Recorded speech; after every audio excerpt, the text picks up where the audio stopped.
It's Sunday, the 21st of July, and I'm down in Brighton. This was one of 3 weekends away that I'd put on my summer tour plan.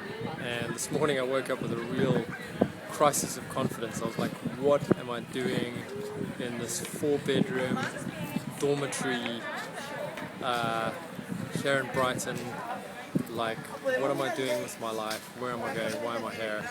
I go down to breakfast. I start thinking of all the things I should be doing.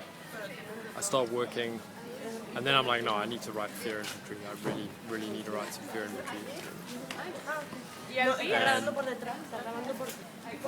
And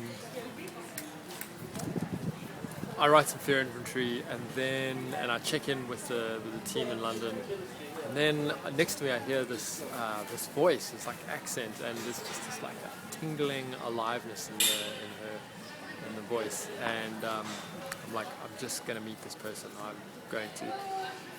And I go sit next to her at breakfast, and I say hello, and she's like really quite like comes across as like a difficult character, and I'm like, oh, this is not going well. But because of the training we had with Rachel Sherwitz, I'm like, oh, she's just a dom. Like, I watch all her body language, and she's like dominated, and I'm like, right, I'm gonna penetrate her.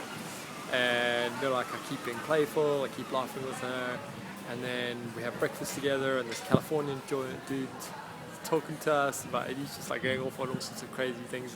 So I'm like, okay, he's an I, and I've just got to talk faster, and I've got to like get excited and keep it moving, and stay on the stroke because she's getting bored.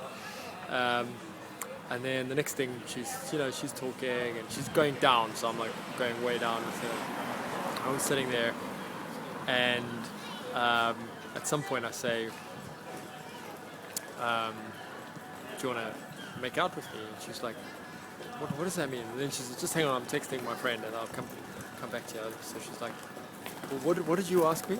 So I moved my laptop back, pat the seat next to me, and I'm like, let me come explain to you. Yeah, 'cause she's like opposite the breakfast table, like the main area, and there's all these other like travelers and tourists and stuff around. So I'm like, come sit over here. And I said like, well, would you like to? I asked you, would you like to make out with me? She just looks at me, and there's this like tingling energy between us. And she's like, yeah, okay. And then we're like, we go back up to the room. What do we go to the beach? And we're like, okay, let's go to the beach. And we check out, and we go have this walk down to the beach. And it was kind of awkward. Like, we were sort of started kind of making out, and then I think there were some things that I didn't do there well. But I stayed vulnerable the whole way through. I was just human with her. I let her know like when I was feeling like I didn't know what the fuck to say. I let her know why I was so attracted to her. And she's gone off to the Brighton Art Museum. I'm going back to the hostel. And I really although I would have loved to have ended up, making out with her, there was something about playing and being in that dance, and the ambivalence and the anticipation and the yearning and the not being quite sure that has made my morning. And I'm glad I came down to Brighton now.